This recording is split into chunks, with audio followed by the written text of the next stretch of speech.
being venerated, and then we seek for blessings from them.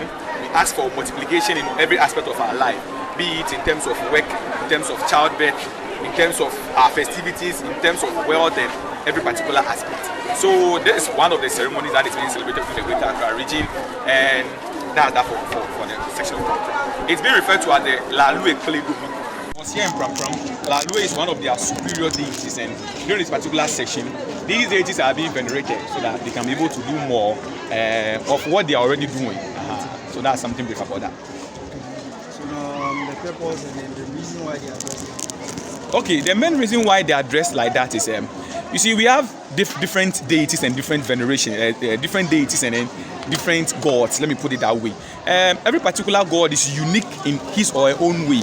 They may share some similar cultural traits or some similar traits in terms of their dressing, but the types of work they do is quite different. We have deities that are responsible for fishing. You might see such deity with paddle or some call it that. We have those associated with farming, those associated with rain, with air, and a whole lot. Every particular deity has a unique way of dressing. Now we have some deities that also do originate from the white aspect, and such deities you might see most of them having this kind of caps on their head or hats on their head.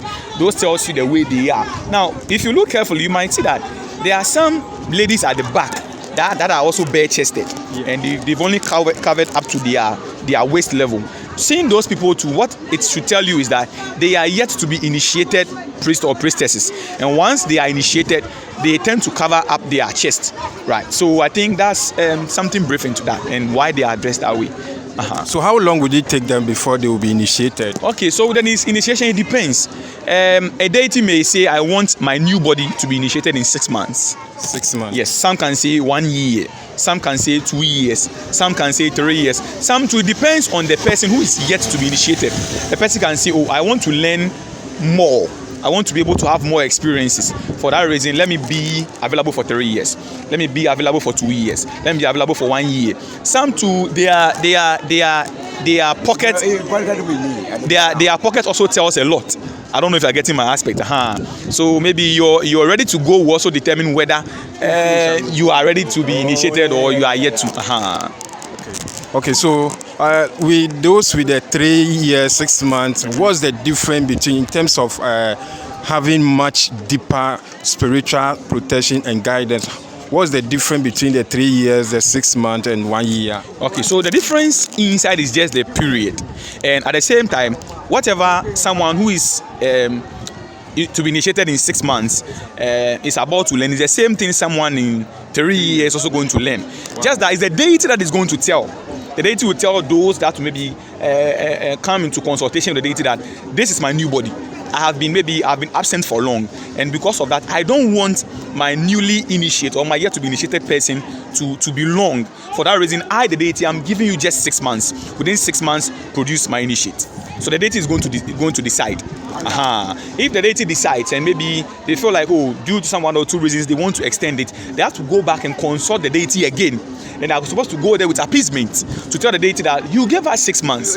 But looking at the way things are going, we don't think we can be able to initiate your body in 6 months. For that reason, we are pleading with you to take something and then give us maybe a year or maybe give us 2 years. The deities are also available to also assist. So they just come down to the level of the people, and then they may also come to be able to accept. If they are still saying no, within 6 months, bring my initiate, you have nothing to do than to produce the person within 6 months. Okay. Yeah. And is it true that those who are being initiated, when they have this fetish thing in their family, they are the people that can be initiated, or those who don't have anything concerning fetish priests and all that can also be initiated? I think there's some kind of education that really needs to go on here.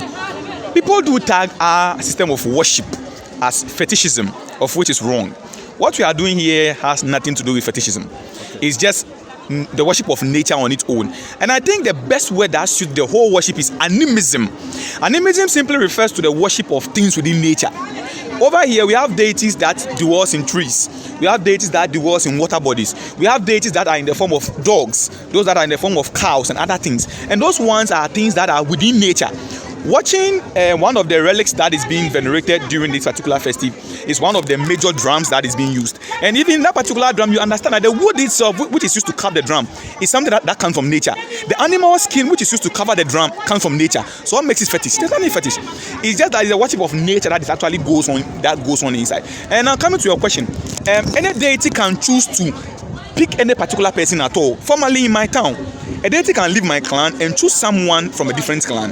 Same applies to here too as well.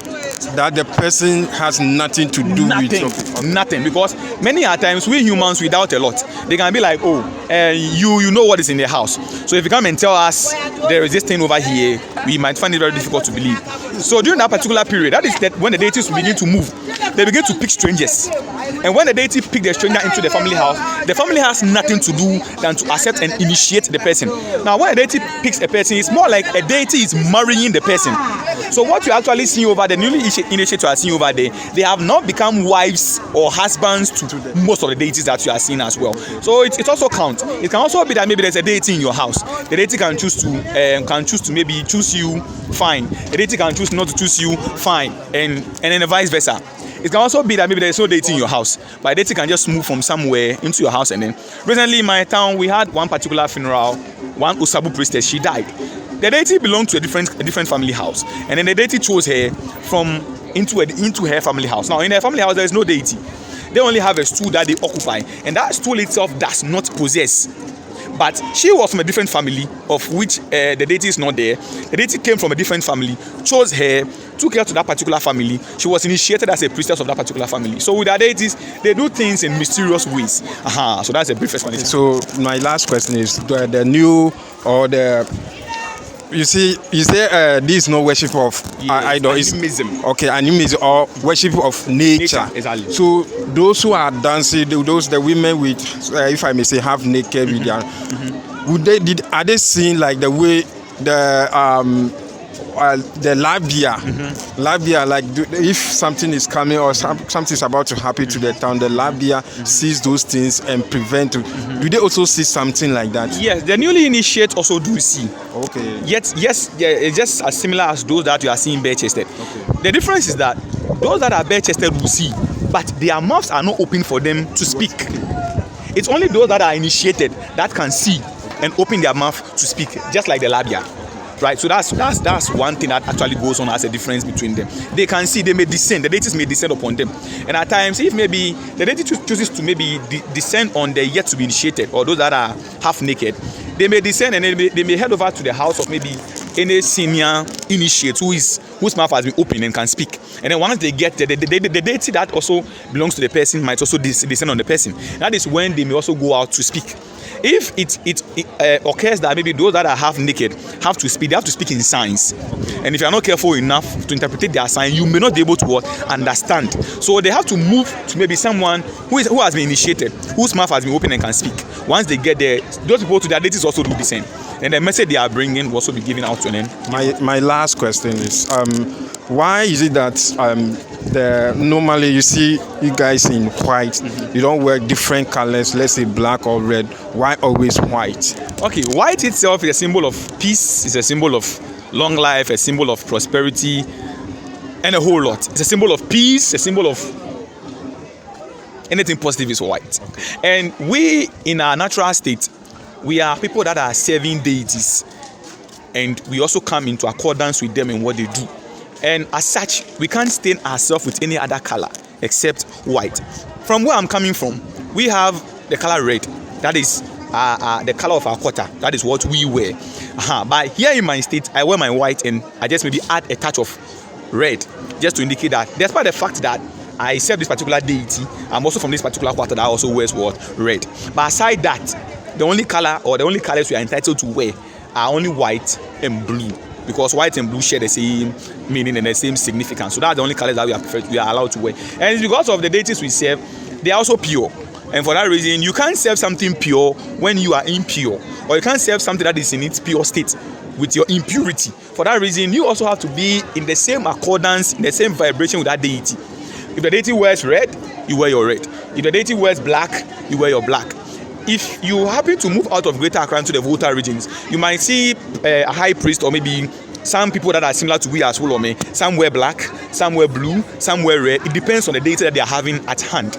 But here in Greater Accra, most of our deities prefer that we worship them in their white state or in our white state. Okay, before we end everything, you see, those days when somebody or something happen, or you do something against either the Wolome or the fetish priest, when they strike, it become calamity, should I say calamity or problem. The person that does something wrong, when they pour either liberation or something, you see sign. Yeah. But it seems these days, those things are not happening. Why? Those things are there. I remember somewhere last month, my personal experience, I was on my way to this place. By then, one priestess departed, and then the final rites were supposed to be performed, and everything has to be carried into the sea. There was this particular pastor that abuses me a lot on the way. I remember last year he did the same thing. He says those kind of blasphemous words against me. I'm barefooted, I'm wretched, here and there. I just don't reply. I remember once he did that thing and I was angry. I was holding one of my old stuff. I just took that, I smashed some of the things he was having, I just left. When I was on my way coming here on that particular Tuesday, on that fateful Tuesday, the man met me again. And then he began doing his normal thing, preaching against me, insulting me here and there. I was shaking from head to toe because I just didn't know what was actually happening. The only thing I did was I took water. I took pure water and I got onto the street. For me, I serve a deity. I will never lie. I told him, you, this man here, it's like, you have been looking for my trouble ever since you saw me. I have never eaten from your hand. I have never insulted you before. Now, if truly I serve a deity, whenever you cross road, you and your descendants, you will never get peace. On this main road that I'm cursing you on, you and your descendants, you shall die. After that, I just tried the water on the floor. Within 5 minutes, the weather was just as beautiful as it is now. Everything changed. The weather became dark, and then rain began to fall out of nowhere. I was in the car and I had this feeling that no, what I have done against the man is severe, and I have to go back to reverse what I have done. That is because most of our deities, they are with us. Except when you fail to be able to identify your deity, except when you fail to acknowledge your deity, except when you fail to be able to do what the deity is telling you to do.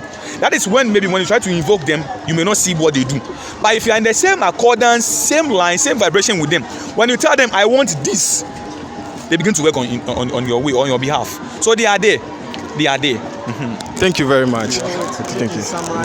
So your final word for our people and advice, just something short for our viewers, those who are watching. I want you to watch the camera and advise those who have have no idea about our Wolome and worshiping of the nature and all those things. You just educate us little, just something short.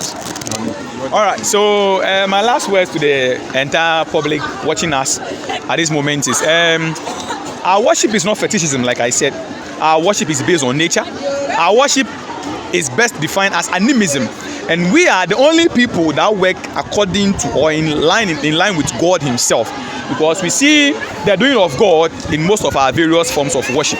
What we are saying to the entire public is long life, prosperity, wealth. Next year by this time, we are expecting you to come around, to come and join us, have a beautiful ceremony. What's a gobene waterashi? Catch up your Naka him. Panfe Pano back bla, Eba show Mlinchi blue, near Yamia Fenyami, Che Alebi, be Aleche, what's happening again? When you're by your wife, or trying to